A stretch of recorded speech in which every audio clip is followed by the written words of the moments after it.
jemaat yang dikasihi oleh Tuhan, yang saya kasihi, kita akan melakukan ibadah dengan pengakuan bahwa pertolongan kita datang dari Tuhan, pencipta langit dan bumi serta segala isinya. Tuhan yang tiada pernah meninggalkan perbuatan tangannya. Turunlah atas kita sekalian kasih karunia dan damai sejahtera dari Allah Bapa, Putra dan Roh Kudus di dalam ibadah pada pagi hari ini. Kami berserah penuh kepadamu ya Allah yang hidup, Allah yang baik dan selalu baik dalam kehidupan kami. Tinggal diam di dalam perlindungan-Mu, aman rasanya diri kami ya Tuhan. Dan itulah yang Kau kerjakan dalam kehidupan kami. Kalau sekarang ini kami datang kepada Engkau memenuhi ya Tuhan panggilan-Mu untuk beribadah. Kami mau datang dengan penuh sukacita dalam segala keberadaan kami, sebab kami percaya bahwa Engkau adalah Allah yang baik dan tetap baik dalam kehidupan kami. Engkau tahu memberi yang terbaik dalam kehidupan kami. Kami sudah menikmatinya dengan selalu menikmatinya dalam kehidupan kami. Maka berkatilah kami ya Tuhan. Pimpinlah ibadah ini dari awal sampai pada akhirnya. Di dalam nama Tuhan Yesus kami berdoa. Amin. Selamat beribadah, Tuhan memberkati kita semuanya.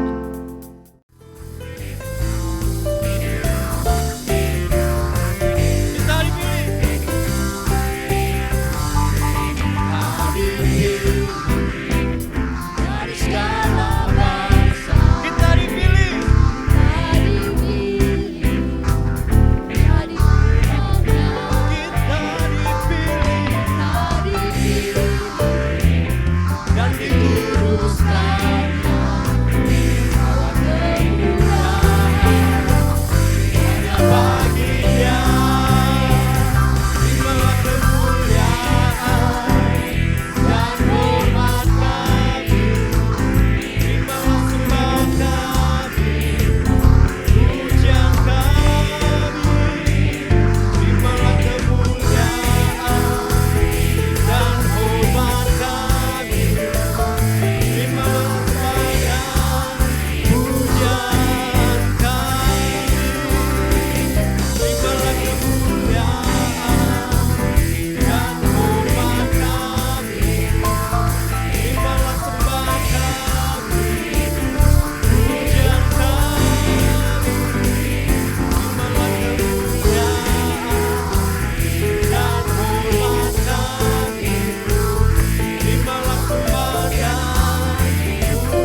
iman kita. Terima kasih bahwa hidup kami ada anugerah-Mu Tuhan. Kami nyatakan syukur kami Tuhan. Anugerah-Mu buat hidup sekarang, bukan memuji-Mu selamanya.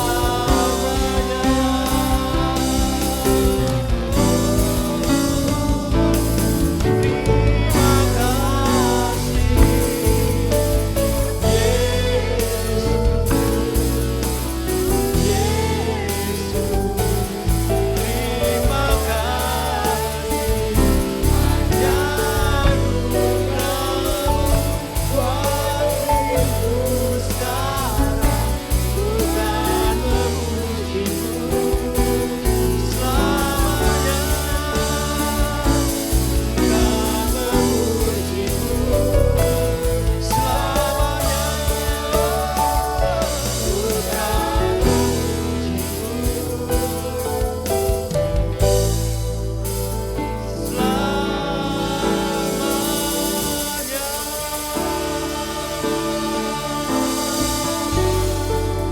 terpujilah nama-Mu Tuhan, kekal selama-lamanya.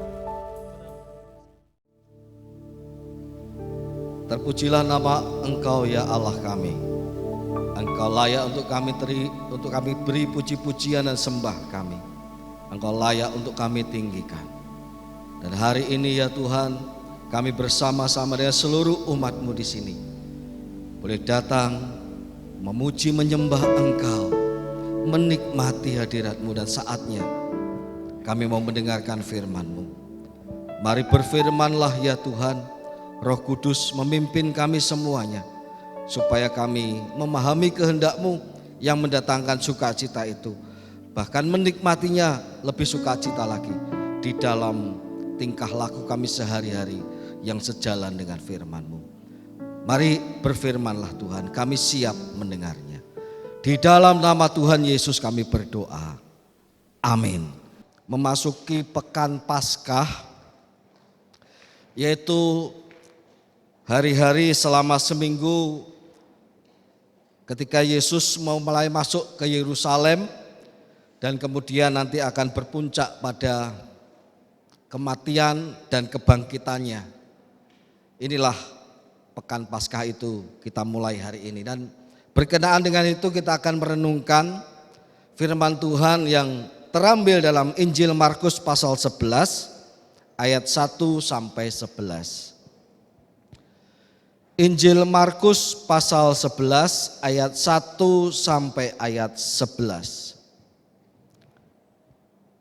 Demikian firman Tuhan.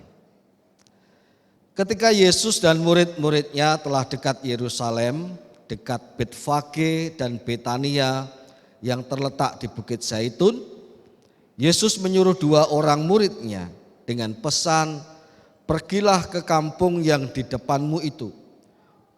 Pada waktu kamu masuk di situ, kamu akan segera menemukan seekor keledai muda tertambat yang belum pernah ditunggangi orang. Lepaskan keledai itu dan bawalah kemari. Dan jika ada orang yang mengatakan kepadamu, 'Mengapa kamu lakukan itu?' Jawablah, 'Tuhan memerlukannya. Ia akan segera mengembalikannya ke sini.' Mereka pun pergi dan menemukan seekor keledai muda tertambat di depan pintu di luar, di pinggir jalan, lalu melepaskannya. Dan beberapa orang yang ada di situ berkata kepada mereka, 'Apa maksudnya kamu melepaskan keledai itu?' Lalu mereka menjawab seperti yang sudah dikatakan Yesus. Maka orang-orang itu membiarkan mereka. Lalu mereka membawa keledai itu kepada Yesus dan mengalasinya dengan pakaian mereka. Kemudian Yesus naik ke atasnya. Banyak orang yang menghamparkan pakaiannya di jalan. Ada pula yang menyebarkan ranting-ranting hijau yang mereka ambil dari ladang. Orang-orang yang berjalan di depan dan mereka yang mengikuti dari belakang berseru, "Hosana, diberkatilah dia yang datang dalam nama Tuhan. Diberkatilah kerajaan yang datang. kerajaan Bapak kita Daud. Hosana di tempat yang maha tinggi. Sesampainya di Yerusalem, ia masuk ke bait Allah.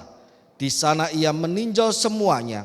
Tetapi sebab hari itu sudah hampir malam, ia keluar ke Betania bersama dengan ke-12 muridnya.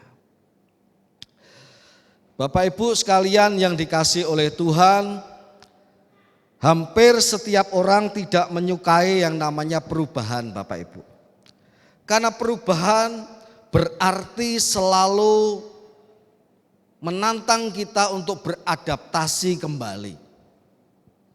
Misalnya, kalau ibadah kita yang biasa jam 9:04 itu diubah jam 6 pagi, tentu akan masukan-masukan yang datang kepada majelis, kepada rohaniwan.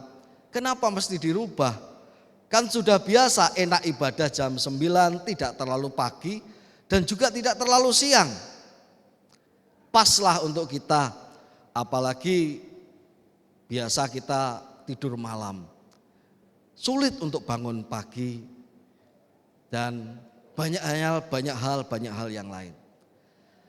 Bapak Ibu, itu contoh bahwa perubahan seringkali tidak disukai orang, membuat orang mesti beradaptasi kembali. Tetapi ada kalanya orang membutuhkan perubahan, bahkan mengharapkan perubahan, yaitu ketika mereka dalam kondisi kesesakan. Orang akan berkata, kapan aku punya kesempatan untuk menikmati hidup yang aman, sejahtera, sebagaimana yang dinikmati orang lain. Orang merindukan perubahan ketika ia dalam kondisi terjepit, dalam kondisi di bawah. Ia menantikan kapan ada orang atau kesempatan yang diberikan oleh seseorang yang bisa mengangkat aku dari bawah naik ke atas. Dari golongan kelas bawah menjadi golongan paling tidak menengah lah. Bapak Ibu sekalian yang dikasihi oleh Tuhan, demikianlah, lihat rajamu datang. Bicara tentang Yesus yang memasuki kota Yerusalem. Dan itu memberikan pengharapan yang dinanti-nantikan oleh banyak orang. Tentu oleh banyak orang Yahudi saat itu. Pengharapan tentang Yesus yang membawa perubahan. Bapak Ibu, kalau raja itu datang, kalau raja itu menghampiri hidup kita, datang dalam pintu gerbang hidup kita, apa yang kita nantikan daripadanya? Kedatangan Tuhan Yesus di Yerusalem diceritakan dengan sangat bersegera, tidak seperti cerita-cerita pada masa-masa yang lalu, ketika Tuhan Yesus sibuk dan bahkan dengan rela meladeni segala urusan atau perkara yang coba dipertanyakan kepada dia. Coba meladeni segala urusan yang dialami murid-muridnya. Tuhan Yesus itu tampak sabar sekali ketika ia harus mendapati 5.000 orang laki-laki yang membutuhkan makan. Tuhan Yesus sabar sekali ketika ia mendapati harus bertanya jawab dengan Nikodemus. Bahkan ia meladeni tanya jawab dengan ahli-ahli Taurat dan orang-orang Farisi. Ia juga dengan sangat sabar meladeni ketidakpercayaan murid-murid. Tetapi ketika Tuhan itu masuk ke Yerusalem, semuanya tampak dengan bersegera, Bapak Ibu sekalian. Coba bayangkan, harusnya Tuhan itu berkata kepada murid-muridnya, datanglah ke desa di depanmu, lalu kamu akan dapati seekor keledai yang tertambat. Carilah orang yang mempunyai keledai itu, mintalah izin, Tuhan memerlukannya, maka engkau pasti akan diizinkan. Kan harusnya begitu. Kan harusnya yang namanya mengambil yang bukan miliknya mesti harus izin dulu. Tetapi ketika Tuhan masuk ke Yerusalem, tampak sekali nuansa kesegera-geraan itu. Sehingga Tuhan berkata, engkau akan ketemu dengan keledai yang tertambat, keledai muda. Lepaskan itu, tidak perlu izin-izin. Kalau ada orang yang bertanya, "Duh, kok kamu lepaskan? Apa kamu ini yang punya keledai itu?" Jawablah, Tuhan memerlukannya. Pasti kamu tidak akan diapa-apakan, kamu akan diizinkan membawanya. Bahkan izin pun Bapak Ibu, tidak ada kesempatan untuk izin. Harus masuk segera ke Yerusalem. Harus menyatakan diri segera di Yerusalem. Apa yang Tuhan nyatakan? Ketika Tuhan masuk ke Yerusalem, ketika ia memilih seekor keledai untuk ditunggangi, Tuhan sedang menyatakan dirinya sebagai Raja. Sebab dalam Zakaria pasal 9 ayat yang ke-9, di sana dikisahkan bahwa lihat rajamu datang, ia menaiki seekor keledai muda, seekor keledai beban. Bapak Ibu sekalian yang dikasihi oleh Tuhan, Yesus memakai kata-kata dari Nabi Yeremia ini untuk menunjukkan dan ia menerima pengakuan dari banyak orang bahwa ia itu raja. Betul bahwa ia itu raja. Tidak salah bahwa Yesus Kristus itu adalah raja. Dan dengan demikian bukan hanya itu, ia membuka peluang bagi orang-orang Farisi, ahli-ahli Taurat untuk melaporkan dia kepada Pilatus. Karena selama ini Yesus sebagai raja yang diurapi, yang disebut sebagai Mesias itu, seringkali Yesus kadang-kadang menerima itu. Kadang-kadang ia berkata, jangan ngomong-ngomong ya. Kadang-kadang ia bersedia diakui di hadapan banyak orang, tapi kadang-kadang ia menyembunyikan itu. Jangan ngomong-ngomong. Ini risiko besar ini kalau ngomong-ngomong, gitu ya. Karena yang namanya Mesias yang diurapi itu, yang dinantikan orang Israel itu adalah Mesias yang akan membebaskan mereka dari penjajahan bangsa Romawi. Tetapi ketika masuk ke kota Yerusalem, Yesus mau semuanya terbuka dan terang-terangan. Dengan menaiki seekor keledai yang menyatakan, sungguh aku adalah raja, sungguh aku adalah Mesias. Dan itu tentu membuka ruang untuk sukacita orang-orang Yahudi, umat-umat kecil, rakyat kecil bersorak-sorai menyambut Tuhan Yesus Kristus. Tetapi yang kedua adalah itu membuka resiko bahwa Yesus sungguh-sungguh sedang menantang orang-orang ahli Taurat dan orang Farisi untuk melaporkan dia kepada Pilatus, melaporkan dia kepada Raja Herodes bahwa dia ini sungguh adalah pemberontak. Dia ini pelawan, lawan dari raja, lawan dari pemerintahan Romawi. Bapak Ibu sekalian yang dikasihi oleh Tuhan, menjadi orang kepercayaan dari Tuhan Yesus Kristus yang sudah menerima anugerah keselamatannya. Kita adalah orang-orang yang diajari oleh Tuhan diajari oleh Tuhan apa? Diajari oleh Tuhan untuk berani mengambil resiko yang terukur. Bukan resiko yang gegabah, tetapi resiko yang terukur.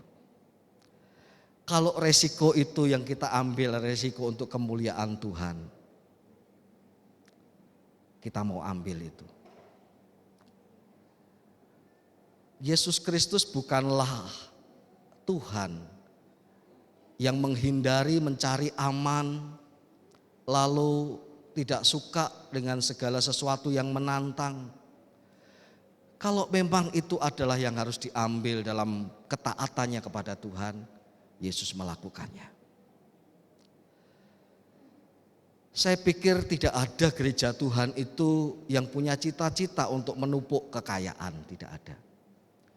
Gereja Tuhan itu mesti memberdayakan daya masyarakat, daya jemaat, daya apa yang ada untuk dikelola menjawab tantangan yang ada di muka bumi ini. Masuknya Yesus ke Yerusalem mengajar kita untuk berani mengambil risiko dari setiap pelayanan yang kita lakukan. Tidak ada pelayanan yang tanpa risiko. Pekabaran Injil yang kita lakukan di Siantan, di Sungai Raya Dalam, kalau kita semua cari aman tidak akan berkembang. Tetapi pekabaran Injil itu mesti juga tidak dilakukan dengan sembrono atau mencari-cari resiko, tidak. Tapi kalau resiko itu memang harus dihadapi, hadapilah. Supaya apa? Karena pekerjaan Tuhan itu tidak pernah akan maju tanpa keberanian untuk mengambil resiko. Mari Bapak Ibu sekalian, Tuhan memanggil kita bukan untuk tinggal dalam keamanan dan kenyamanan saja. Tentu ada damai sejahtera, tentu ada sukacita di dalam Tuhan. Tapi lebih daripada itu kita dipanggil untuk bergerak, melakukan kehendak Tuhan. Kalau ada risiko kita berani menghadapinya.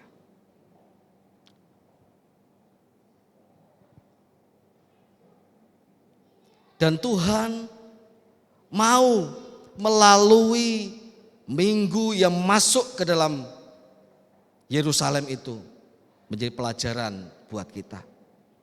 Bagaimana kita bisa menjadi umat Tuhan yang mampu mengambil risiko? Yang pertama adalah kita tidak boleh berpangku pada harapan kita kepada Tuhan saja, tetapi kita juga harus berkata apa yang kita bisa perbuat untuk Tuhan. Maksud saya, kita tidak hanya berkata apa yang bisa Tuhan perbuat untuk kita, tetapi kita juga bisa berkata, bertanya apa yang kita bisa perbuat untuk Tuhan.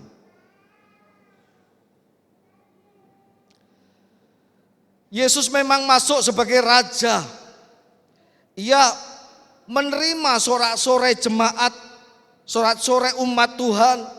Hosana yang artinya berilah kami keselamatan. Memang ia raja yang memberikan keselamatan. Ia menuruti apa yang diinginkan oleh rakyat, oleh umat Tuhan di Yerusalem. Bahwa raja yang masuk ke kota Yerusalem adalah raja yang akan dilantik. Raja yang akan dilantik ketika memasuki Yerusalem, yang dituju adalah bait Allah. Yesus melakukan semuanya itu. Ia masuk ke kota Yerusalem, ia menuju ke bait Allah.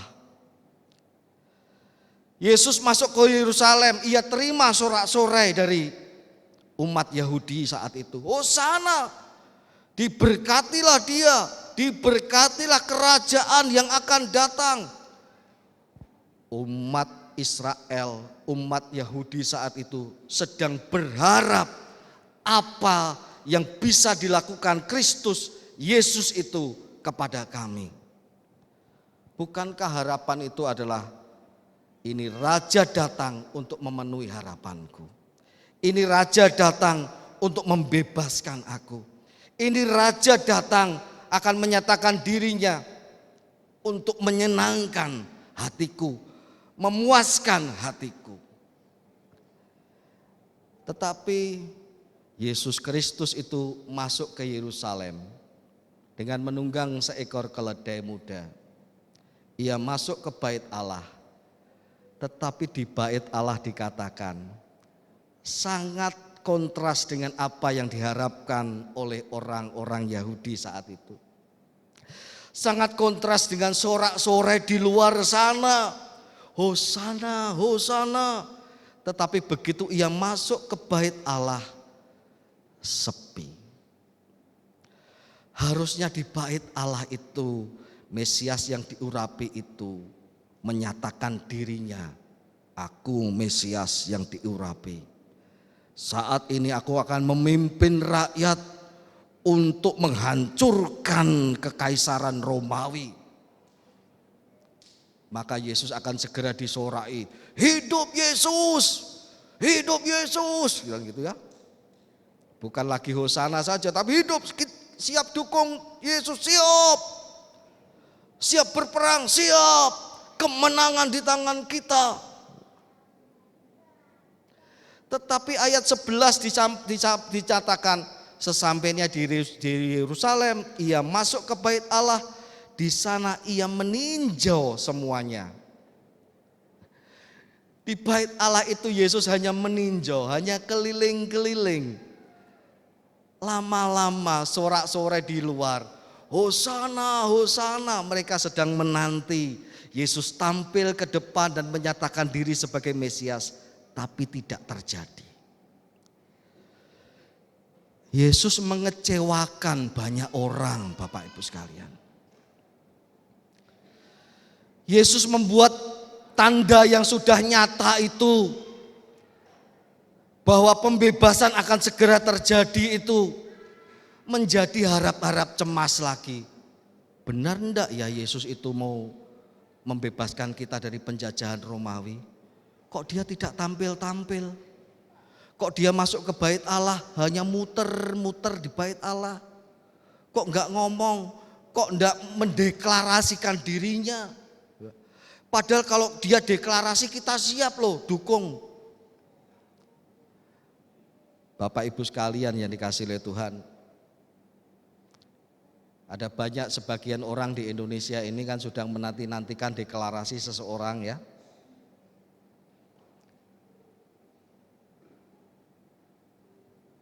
Mungkin mirip-mirip juga dengan seperti itu. Ketika Yesus itu di bait Allah, orang-orang menantikan, lama-lama api hosana, hosana itu meredup. Menjadi lagi sebuah pertanyaan, harap-harap cemas. Sungguhkah Yesus ini yang akan membebaskan kita dari belenggu penjajahan Romawi? Bapak Ibu sekalian yang dikasihi oleh Tuhan, Minggu Paskah yang bersegera itu, yang tidak berlambat-lambat itu, mengajar kita mengenal Tuhan yang tidak mencari popularitas. Tuhan Yesus itu dicobai oleh iblis dalam pencobaan yang ketiga. Ketika Tuhan Yesus dibawa ke bumbungan bait Allah, jatuhkanlah dirimu. Bukankah ada tertulis, malaikat akan menantang engkau dan melindungi engkau sehingga engkau tidak terantuk dengan batu. Tuhan menjawab,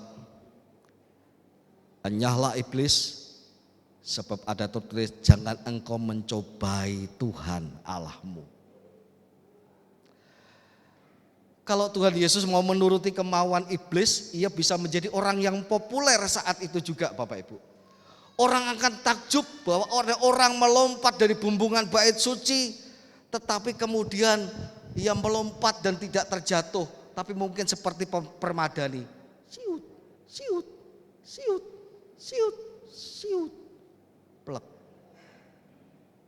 Orang kan kagum, pertunjukan dramatis luar biasa, tepuk tangan, luar biasa. Kenapa? Karena malaikat-malaikat Tuhan itu datang memegang Yesus supaya tidak terantuk pada batu. Padahal jangankan hubungan bait suci Bapak Ibu, saya pernah naik tangga aluminium yang dipunyai oleh gereja itu, saya pernah naik. Saya naik tangga itu, baru melangkah beberapa anak tangga, saya pikir sudah mau dekat di bawah Bapak Ibu. Lalu kaki saya turunkan dan saya setengah meloncat, rupanya masih cukup agak tinggi. Itu pun rasanya tek gitu, wah ini kaki seperti tulangnya terdorong begitu. Wah, tapi masih syukurlah hanya beberapa anak tangga, tidak terlalu tinggi. Tapi kalau tinggi, wah tentu resikonya besar. Tetapi Yesus tidak mencari popularitas. Kalau Yesus sedang masuk ke Yerusalem, melihat waduh sambutannya luar biasa nih. Oh, ini bisa dimanfaatkan nih. Enggak perlu aku sampai di Golgota lah. Enggak perlu aku sampai disalib. Ini kesempatan untuk aku populer. Ini kesempatan untuk aku semakin jaya, semakin populer. Mengikuti, dengan kata lain mengikuti kemauan dari orang banyak itu. Orang sedang semangat-semangatnya ini. Kalau mau populer, ikuti saja mereka. Semakin didukung, semakin banyak orang yang ikut, semakin namanya bisa luar biasa. Tetapi Yesus masuk ke Yerusalem bukan sebagai raja atau pahlawan perang. Yesus masuk ke Yerusalem sebagai raja yang akan mengorbankan dirinya. Dengan kata lain, ia masuk ke Yerusalem sebagai anak domba Allah. Dengan kata lain, sebagaimana yang digambarkan, lihat rajamu datang, ia lemah lembut. Ia bukan orang yang menantang kekuasaan terang-terangan, tetapi ia datang sebagai raja yang mau melakukan kehendak Allah. Dan itu mengecewakan banyak orang. Bapak Ibu sekalian yang dikasihi oleh Tuhan, bukankah kalau kita akan ganti presiden, karena Pak Presiden Jokowi sudah 2 periode dan tidak mungkin mencalonkan diri kembali, kepada presiden yang baru entah siapa, apa yang Bapak Ibu harapkan? Apa yang saya harapkan? Bukankah seringkali saya berharap lebih baik Indonesia? Saya berharap presiden ini bisa memimpin, melanjutkan karya yang sudah dilakukan oleh para pemimpin sebelumnya. Saya berharap pemimpin ini bisa memberantas korupsi. Saya berharap pemimpin ini bersih. Saya berharap pemimpin ini bisa menjaga kesatuan NKRI. Saya berharap pemimpin ini bisa membuat ekonomi lebih baik, suasana ekonomi menjadi lebih baik dan kondusif. Saya berharap banyak harapan kita taruh di pundak pemimpin kita. Tapi pertanyaannya adalah, kalau ada pemimpin yang baru, presiden kita yang baru, siapkah kita berkata, aku berharap aku bisa mendukung program-program terbaik dari pemimpin yang baru itu. Saya jarang sekali mendengar baik obrolan di warung kopi atau obrolan di mana-mana, ketika ada nuansa pemilu pergantian pemimpin, orang akan berkata, aku siap mendukung program terbaik dari pemimpin kita ini. Semua berkata, apa yang bisa dilakukan pemimpin itu kepadaku, apa yang bisa mereka lakukan untuk kebaikanku. Orang banyak berpikir seperti itu. Dan para pemimpin seringkali memanfaatkan itu dengan janji-janji. Kalau engkau memilih saya, maka A, B, C, D. Saya ini orangnya bersih loh. Saya ini amanah dan lain sebagainya. Pilihlah saya akan penuhi harapan-harapanmu. Begitu dipilih,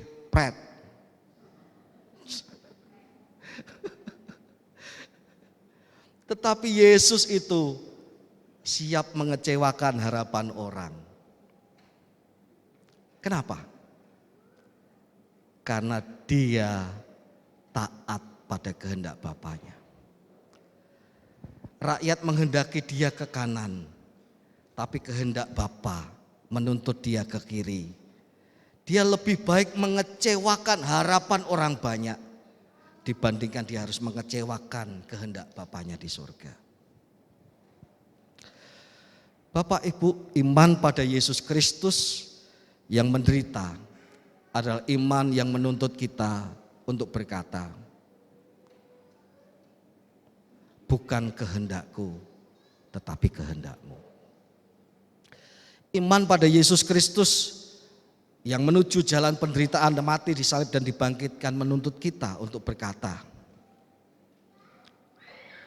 bukan hanya apa yang kau bisa perbuat bagiku ya Tuhan, apa yang engkau bisa kerjakan bagiku ya Tuhan, tetapi iman itu juga menuntut apa yang bisa aku perbuat bagimu ya Tuhan.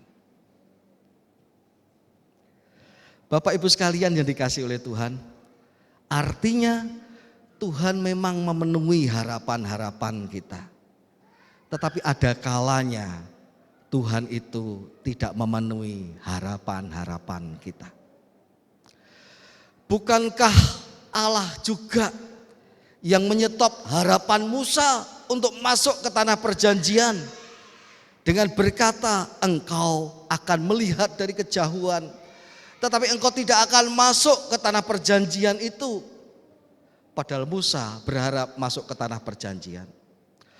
Bukankah Tuhan yang sama yang berkata kepada Rasul Paulus yang berharap supaya utusan iblis yang ada di dalam dirinya seperti duri dalam daging itu dilepaskan? Bukankah raja itu, bukankah Tuhan itu juga yang berkata, cukuplah kasih karuniaku kepadamu? Tuhan tidak memenuhi harapan Musa, Tuhan tidak memenuhi harapan Paulus, tidak selalu.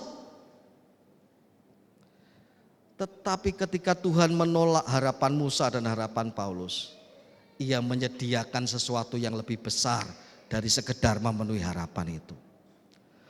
Bukankah Musa adalah tokoh yang terbesar, yang hadir dalam transfigurasi, yang hadir dinyatakan sebagai tokoh yang akan datang di akhir zaman? Bukankah Paulus di tengah-tengah segala kelemahannya, di mana Tuhan berkata, cukuplah kasih karuniaku kepadamu, adalah rasul yang begitu kuat dan berkata, justru di dalam kelemahanlah aku ini kuat. Jadi di balik Allah itu tidak memenuhi keinginan Musa dan Paulus, di balik Allah tidak memenuhi keinginan kita, kadang-kadang ada rencana yang lebih besar dari sekedar memenuhi harapan kita, Bapak Ibu. Puji Tuhan, ada seorang jemaat yang sedang mengalami pergumulan. Lalu saya termenung dengan kata-katanya yang disampaikan kepada saya. Kalau Tuhan tidak tolong saya,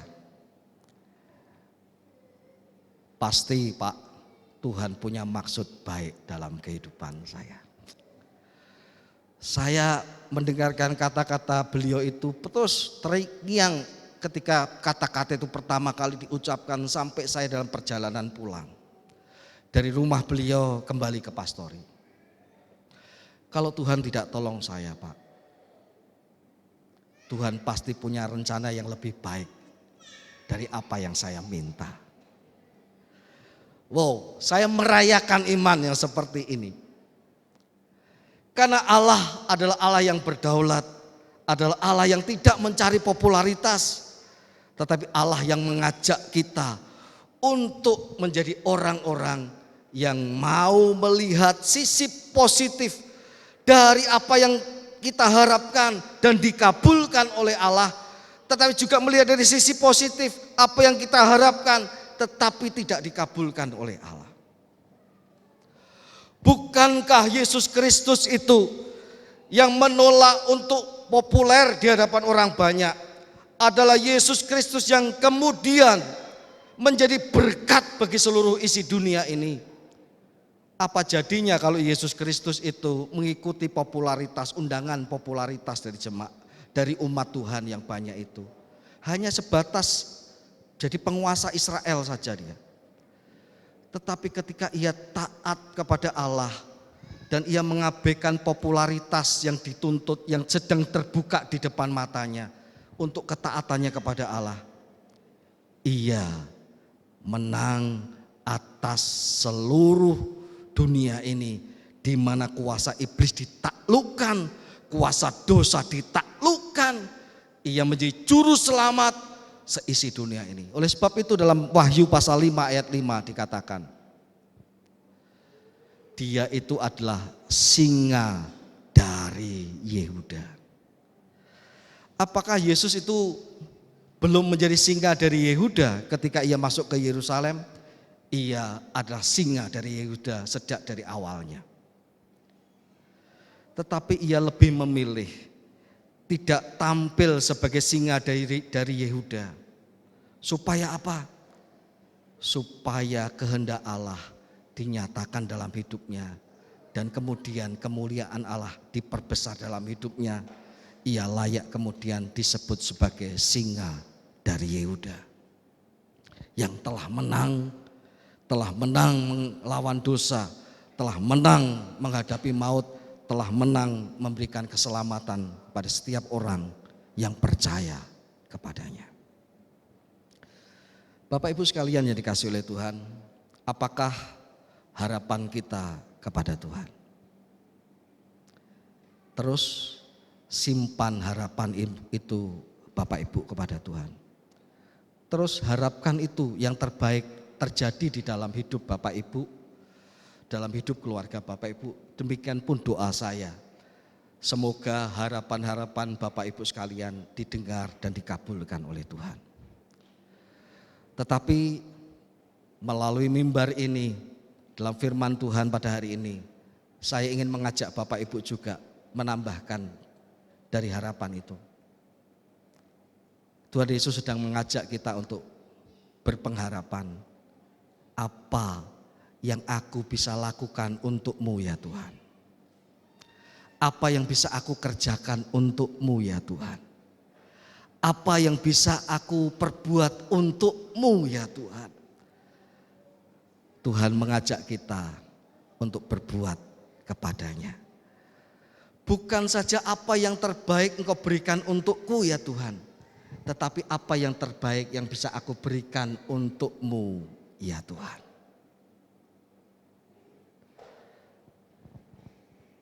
Tuhan memberkati kita semua.